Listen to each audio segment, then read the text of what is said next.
Ezekiel 22 chapter 23 chapter. पिता परमेश्वर पवित्र आत्मा हमारी सहायता करो। हमें आप अगर नहीं सिखाओगे वचन तो हम कुछ नहीं समझने वाले हैं। हमारी आत्मिक समझ तो निर्बुद्धि के समान पड़ी रहेगी। हमको परमेश्वर और कहीं नहीं, बस आप ही से आशा है। पवित्र आत्मा हमारी आशा को पूरा कीजिए। आत्मिक समझ में हमको ये वचन समझ में आने दीजिए। नासरी यीशु के नाम में विनती करते हैं, सुन और कबूल कर पिता। आमीन आमीन आमीन।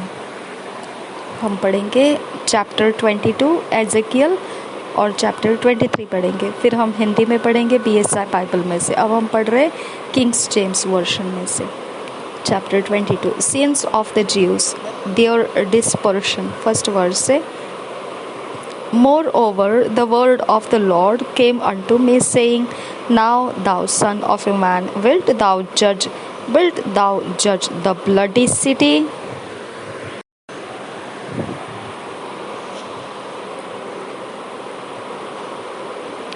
Yea, thou shalt shew her all her abominations. Then say thou, Thus saith the Lord God, the city sheddeth blood in the midst of it, that her time may come, and maketh idols against herself to defile herself. Thou art become guilty in thy blood, that thou hast shed, and hast defiled thyself in thy idols which thou hast made, and thou hast caused thy days to draw near, and art come even unto thy years. Therefore have I made thee a reproach unto the heathen, and a mocking to all countries. Those that be near and those that be far from thee shall mock thee, which art infamous and much vexed. Behold, the princes of Israel, every one were in thee to their power to shed blood. In thee have they set light by father and mother. In the midst of thee have they dealt by oppression with the stranger. In thee have they vexed the fatherless and the widow. Thou hast despised mine holy things, and hast profaned my Sabbaths. In thee are men that carry tales to shed blood, and in thee they eat upon the mountains. In the midst of thee they commit lewdness. In thee have they discovered their father's nakedness. In thee have they humbled her that was set apart for pollution. And one hath committed abomination with his neighbor's wife, and another hath lewdly defiled his daughter-in-law. And another in thee hath humbled his sister, his father's daughter. In thee have they taken gifts to shed blood.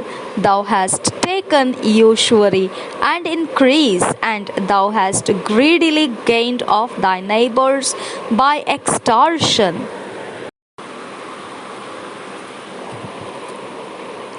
And hast forgotten me, saith the Lord God. Behold, therefore I have smitten mine hand at thy dishonest gain which thou hast made, and at thy blood which hath been in the midst of thee. Can thine heart endure, or can thine hands be strong in the days that I shall deal with thee? I, the Lord, have spoken it, and will do it.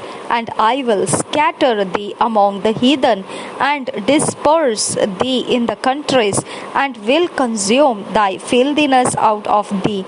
And thou shalt take thine inheritance in thyself in the sight of the heathen.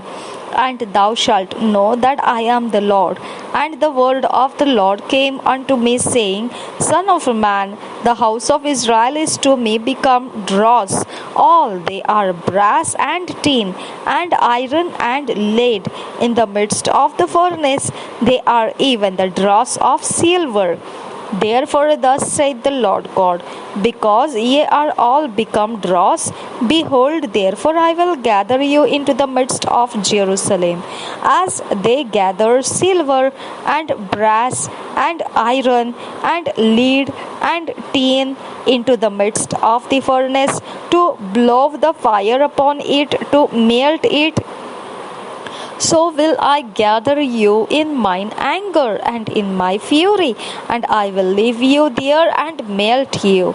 Yea, I will gather you and blow upon you in the fire of my wrath, and ye shall be melted in the midst thereof.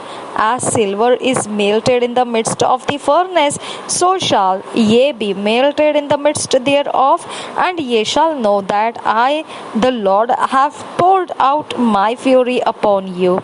And the word of the Lord came unto me, saying, Son of man, say unto her, Thou art the land that is not cleansed, nor rained upon in the day of indignation. There is a conspiracy of her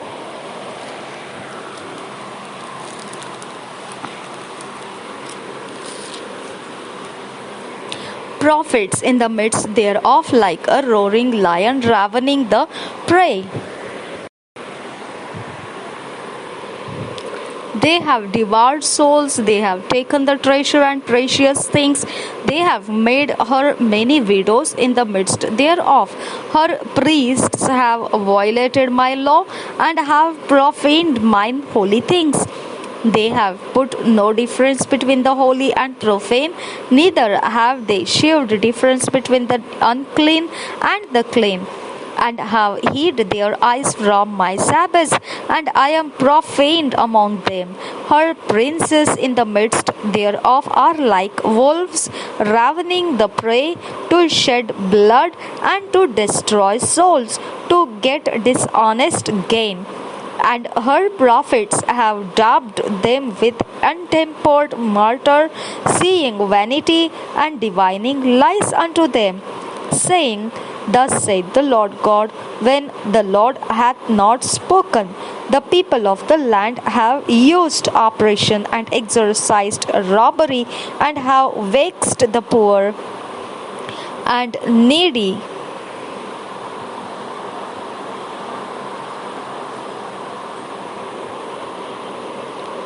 Yea, they have oppressed the stranger wrongfully, and I sought for a man among them that should make up the hedge, and stand in the gap before me for the land, that I should not destroy it. But I found none. Therefore have I poured out mine indignation upon them. I have consumed them with the fire of my wrath. Their own way have I recompensed upon them their heads, saith the Lord God. Chapter 23. Whoredoms of Aholah and Aholiab. First verse say, The word of the Lord came again unto me, saying, Son of man, there were two women, the daughters of one mother, and they committed whoredoms in Egypt.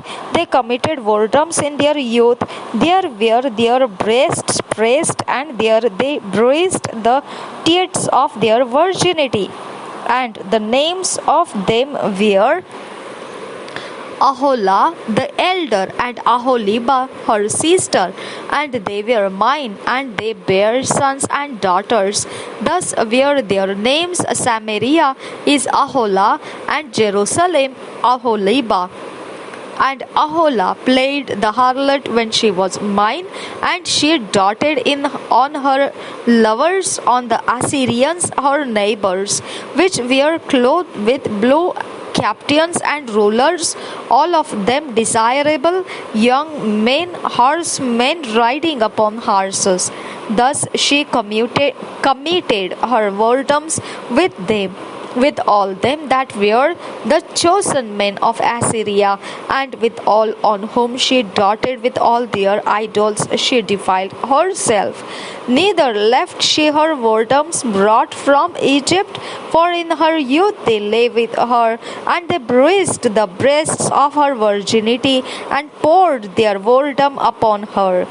Wherefore I have delivered her into the hand of her lovers, into the hand of the Assyrians, upon whom she doted. This discovered her nakedness. They took her sons and her daughters, and slew her with the sword, and she became famous among women, for they had executed judgment upon her.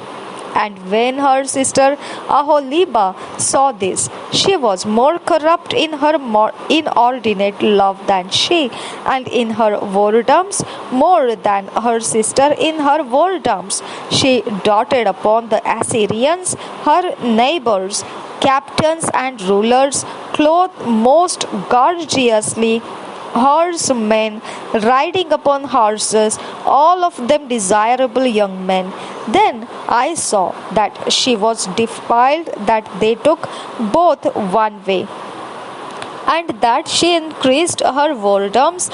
For when she saw men portrayed upon the wall, the images of the Chaldeans portrayed with vermilion, girded with girdles upon their loins, exceeding in dyeing attire upon their heads, all of them princes to look to, after the manner of the Babylonians of Chaldea, the land of their nativity.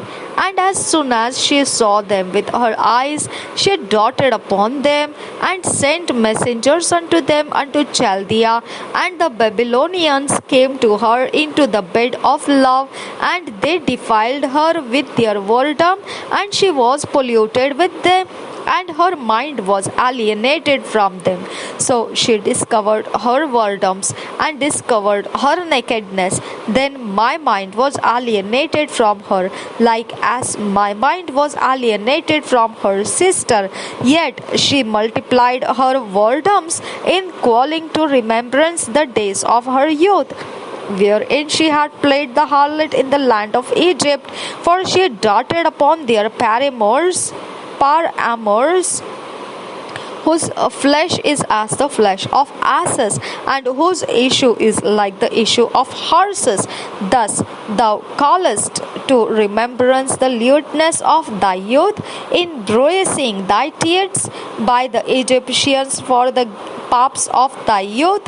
Therefore, O Aholibah, thus saith the Lord God, behold, I will raise up thy lovers against thee, from whom thy mind is alienated, and I will bring them against thee on every side, the Babylonians and all the Chaldeans, Pekod and Shoa and Kova, and all the Assyrians with them, all of them desirable young men, captains and rulers, great lords and renowned, all of them riding upon horses.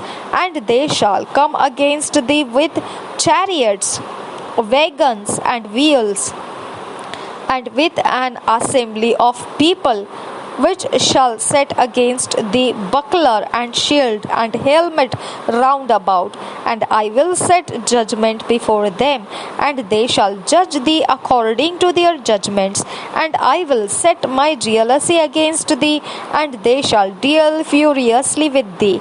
And with thee they shall take away thy nose and thine ears, and thy remnant shall fall by the sword. They shall take thy sons and thy daughters, and thy residue shall be devoured by the fire. They also shall strip thee out of thy clothes, and take away thy fair jewels. Thus will I make thy lewdness to cease from thee, and thy whoredom brought from the land of Egypt, so that thou shalt not lift up thine eyes unto them, nor remember Egypt any more. For thus saith the Lord God, behold, I will deliver thee into the hand of them whom thou hatest, into the hand of them from whom thy mind is alienated, and they shall deal with thee hatefully, and shall take away all thy labor, and shall leave thee naked and bare, and the nakedness of thy whoredoms shall be discovered, both thy lewdness and thy whoredoms.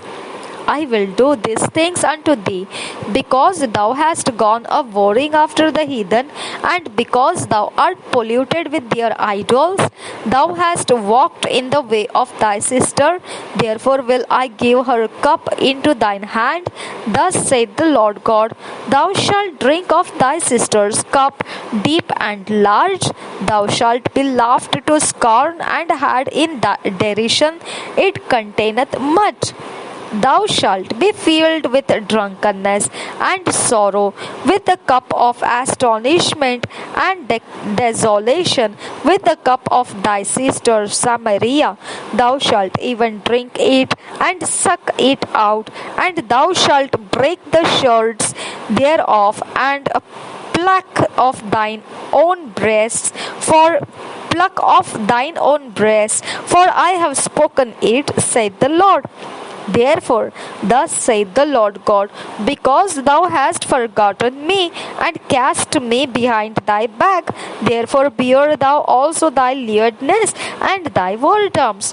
The Lord said moreover unto me, Son of man, wilt thou judge Aholah and Aholibah? Yea, declare unto them their abominations, that they have committed adultery, and blood is in their hands, and with their idols have they committed adultery, and have also caused their sons, whom they bare unto me, to pass for them through the fire to devour them. Moreover, this they have done unto me, they have defiled my sanctuary in the same day, and have profaned my Sabbaths. For when they had slain their children to their idols, then they came the same day into my sanctuary to profane it. And lo, thus have they done in the midst of mine house.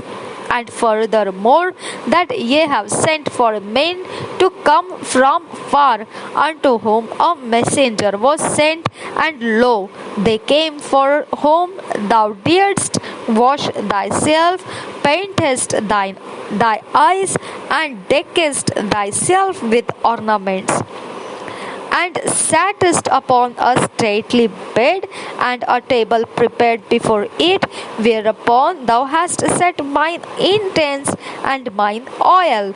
And a voice of a multitude being at ease was with her, and with the men of the common sort were brought Sabeans from the wilderness, which put bracelets upon their hands, and beautiful crowns upon their heads. Then said I unto her that was old in adulteries, will they now commit whoredoms with her, and she with them? Yet they went in unto her as they go in unto a woman that playeth the harlot. So went they in unto Aholah and unto Aholibah, the lewd woman, and the righteous men. They shall judge them after the manner of adulteresses, and after the manner of women that shed blood, because they are adulteresses, and blood is in their hands. For thus saith the Lord God, I will bring up a company upon them, and will give them to be removed and spoiled, and the company shall stone them with stones, and dispatch them with their swords. They shall slay their sons and their daughters, and burn up their houses with fire.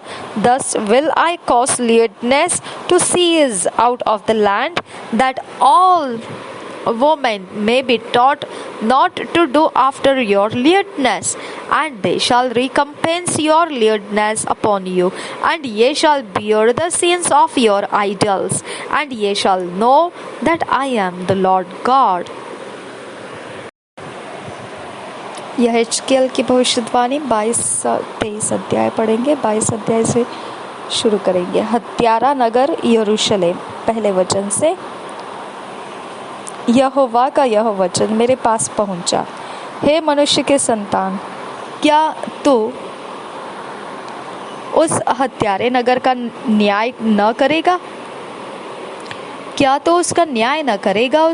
उसको उसके सब घिनौने काम बता दे और कहे, परमेश्वर यहोवा यो कहता है, हे नगर, तू अपने बीच में हत्या करता है, जिससे तेरा समय आए और अपनी ही हानि करने और अशुद्ध होने के लिए मूर्तें बनाता है। जो हत्या तूने की है उससे तू दोषी ठहरी, और जो मूर्तें तूने बनाई है उनके कारण तू अशुद्ध हो गई है। तूने अपने अंत के दिन को समीप कर लिया और अपने पिछले वर्षों तक पहुंच गई है। इस कारण मैंने तुझे जाति जाति के लोगों की ओर से नाम धराई का और सब देशों के ठट्ठे का कारण कर दिया है। हे बदनाम, हे हुल्लड़ से भरे हुए नगर, जो निकट और जो दूर है, वे सब तुझे ठट्ठों में उड़ाएंगे। देख, इस्राएल के प्रधान लोग अपने अपने बल के अनुसार तुझ में हत्या करने वाले हुए हैं। तुझ में माता पिता तुच्छ जाने गए हैं। तेरे बीच परदेशी पर अंधेर किया गया और अनाथ और विधवा तुझ में पीसी गई है। तूने मेरी पवित्र वस्तुओं को तुच्छ जाना और मेरे विश्राम दिनों को अपवित्र किया है। तुझ में लुच्चे लोग हत्या करने को तत्पर हुए और तेरे लोगों ने पहाड़ों पर भोजन किया है। तेरे बीच महापाप किया गया है। तुझ में पिता की देह उघारी गई, तुझ में ऋतुमती स्त्री से ही भोग किया गया है। किसी ने तुझ में पड़ोसी की स्त्री के साथ घिनौना काम किया और किसी ने अपनी बहू को बिगाड़कर महापाप किया है और किसी ने अपनी बहन अर्थात अपनी बेटी को भ्रष्ट किया है। तुझ में हत्या करने के लिए उन्होंने घूस ली है। तूने ब्याज और सूद लिया और अपने पड़ोसियों के पास पीस पीस कर अन्याय से लाभ उठाया और मुझको तूने भुला दिया है। प्रभु यहोवा की यही वाणी है। इसलिए देख, जो लाभ तूने अन्याय से उठाया और अपने बीच हत्या की है, उससे मैंने हाथ पर हाथ दे मारा है। अतः जिन दिनों मैं तेरा न्याय करूंगा, क्या उनमें तेरा हृदय दृढ़ और तेरे हाथ स्थिर रह सकेंगे? मुझ यहोवा ने यह कहा है और ऐसा ही करूंगा। मैं तेरे लोगों को जाति जाति में तितर बितर करूंगा और देश देश में छितरा दूंगा और तेरी अशुद्धता को तुझ में से नष्ट करूंगा। तू जाति जाति के देखते हुए अपनी ही दृष्टि में अपवित्र ठहरेगी। तब तू जान लेगी कि मैं यहोवा हूँ। परमेश्वर की क्रोधाग्नि।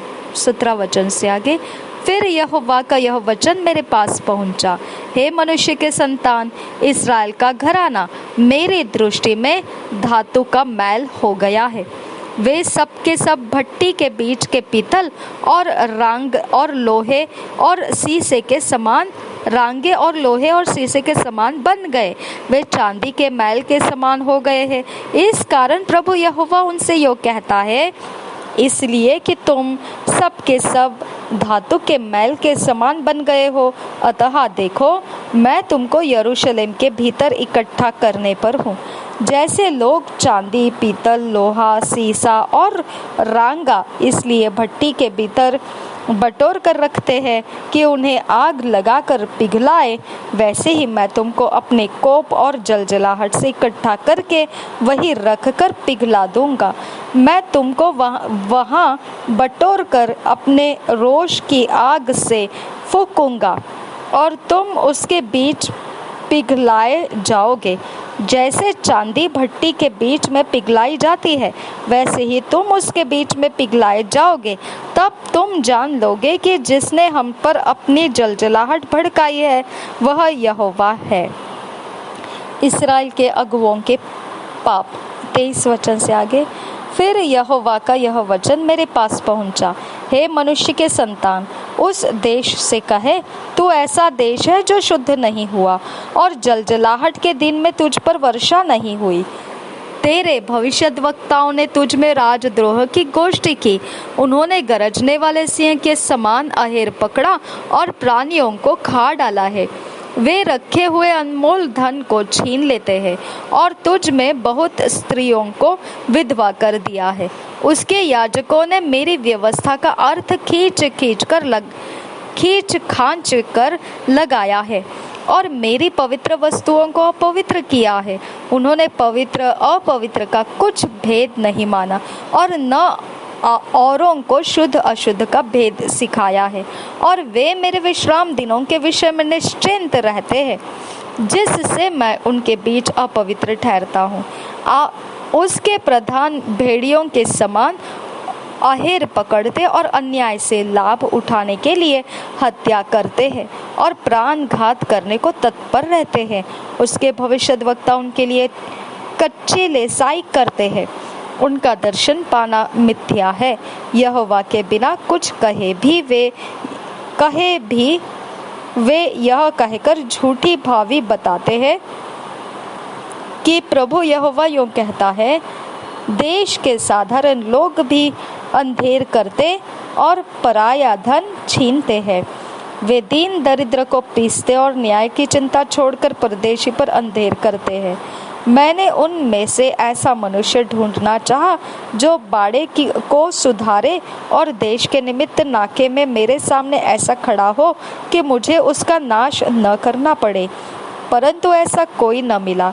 इस कारण मैंने उन पर अपना रोष भड़काया और अपनी जलजलाहट की आग से उन्हें भस्म कर दिया है। मैंने उनकी चाल उन्हीं के सिर पर लौटा दी है। परमेश्वर यहोवा की यही वाणी है। 2 व्यभिचारिणी बहिनें 23 अध्याय पहले वचन से। यहोवा का यह वचन मेरे पास पहुंचा, हे मनुष्य के संतान, 2 स्त्रियां थीं जो एक ही माँ की बेटी थी। वे अपने बचपन ही में वेश्या का काम मिस्र में करने लगी। उनकी छातियां कुंवारपन में पहले वही मींजी गई और उनका मर्दन भी हुआ। उन लड़कियों में से बड़ी का नाम ओहोला और उसकी बहन का नाम ओहोलीबा था।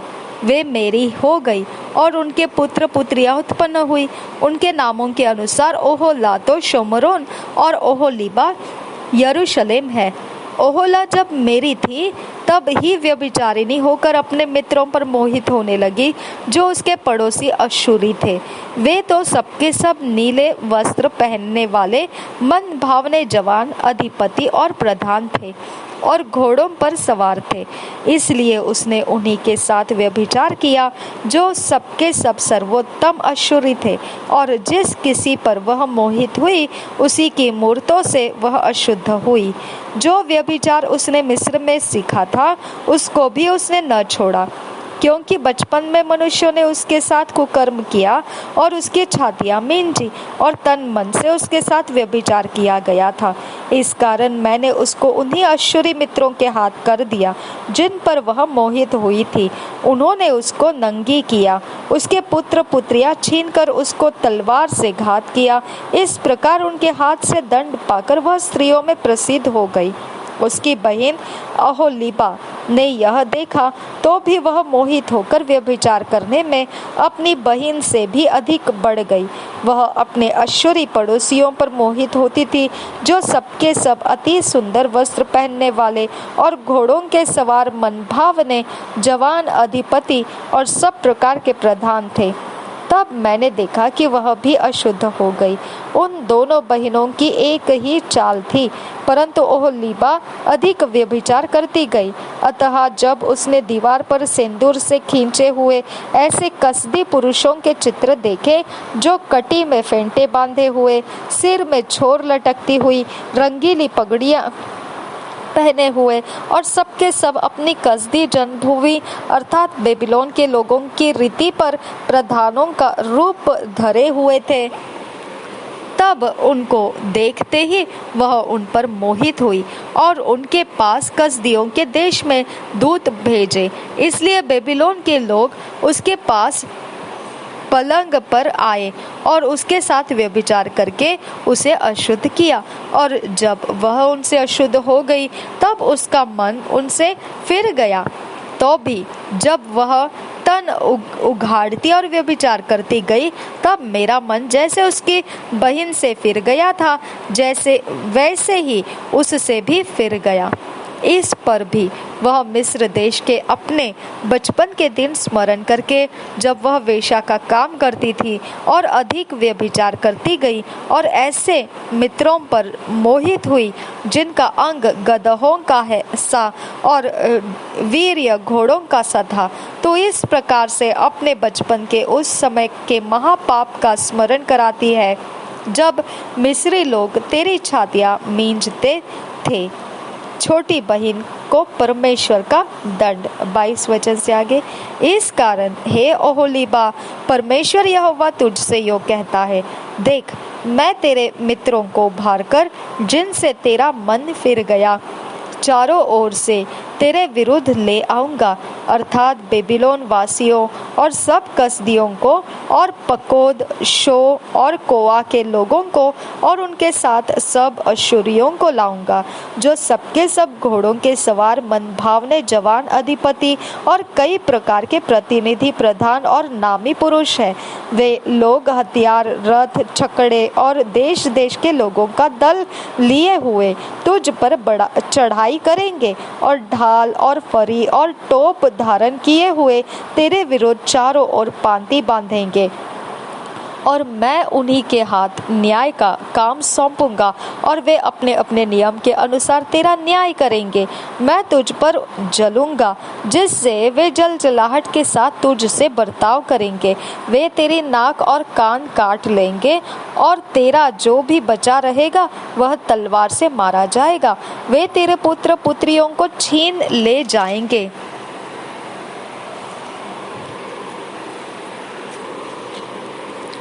और तेरा जो भी बचा रहेगा वह आग से भस्म हो जाएगा। वे तेरे वस्त्र भी उतार कर तेरे सुंदर सुंदर गहने छीन ले जाएंगे।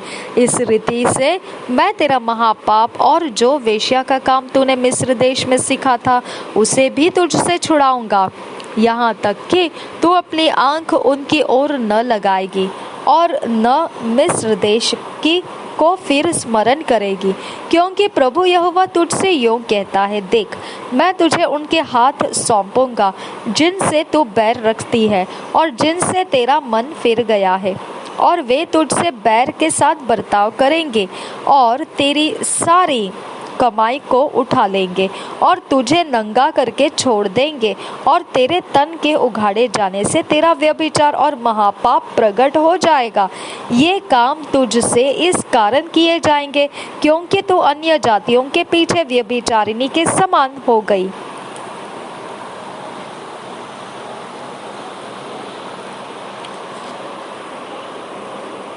और उनकी मूर्तें पूज कर अशुद्ध हो गई है।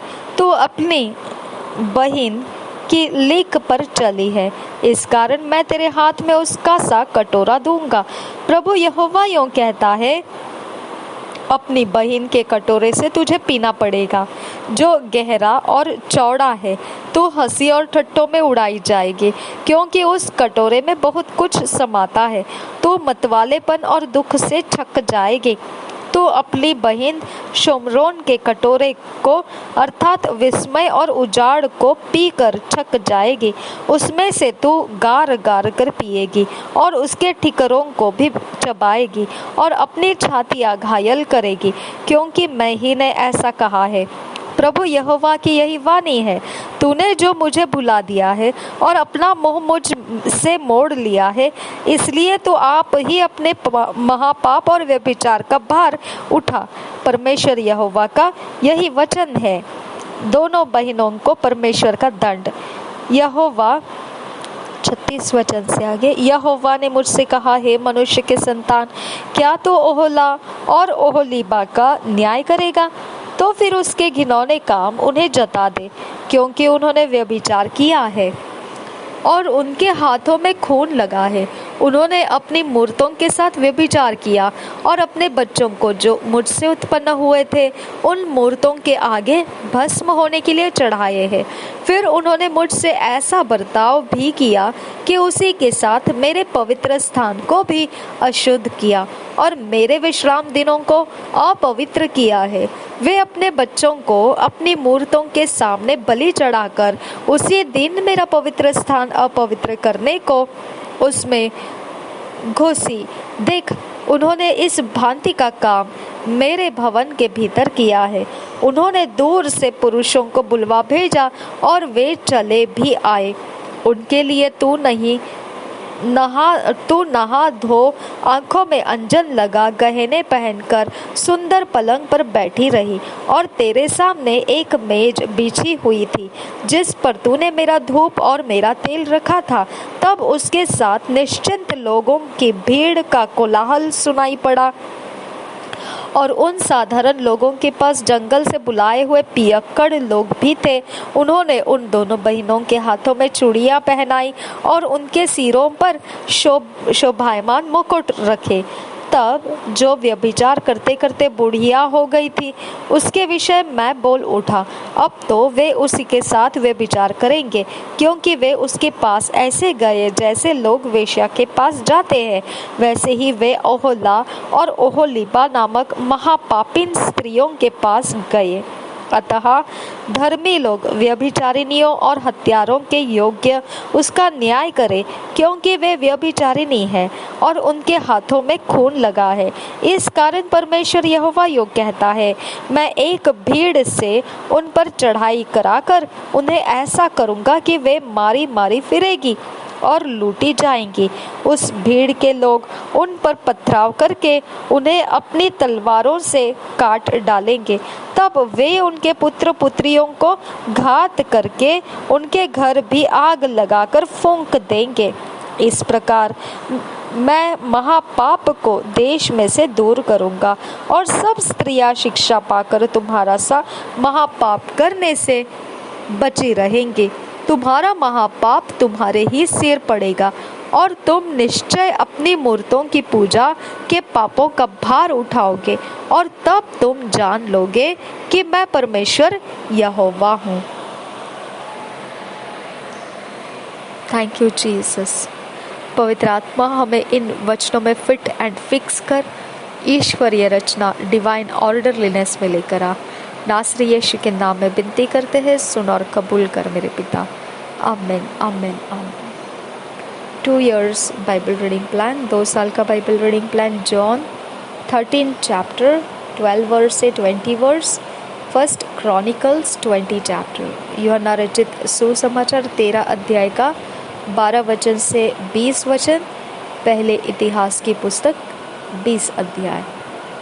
हम अकेले में पर्सनल व्यक्तिगत समय में इसे पढ़ना है। जो परमेश्वर हमें पर्सनली हमको व्यक्तिगत रूप से कुछ हमारे जीवन की बात हम पर जाहिर करना चाहता है, हमें वो प्राप्त करना है। ऐसा करते हुए हम परमेश्वर चाहता है उस ईश्वरीय रचना में ढल कर आएंगे, और यह होने के लिए परमेश्वर का आत्मा हम में मौजूद है, हमें सिखाने के लिए और ईश्वरीय रचना में ढल कर लाने के लिए। निश्चित हमने परमेश्वर के आत्मा का, अनुग्रह के आत्मा का लाभ उठाना है। प्रभु यीशु मसीह हम सब के साथ बना रहे। आमीन आमीन आमीन।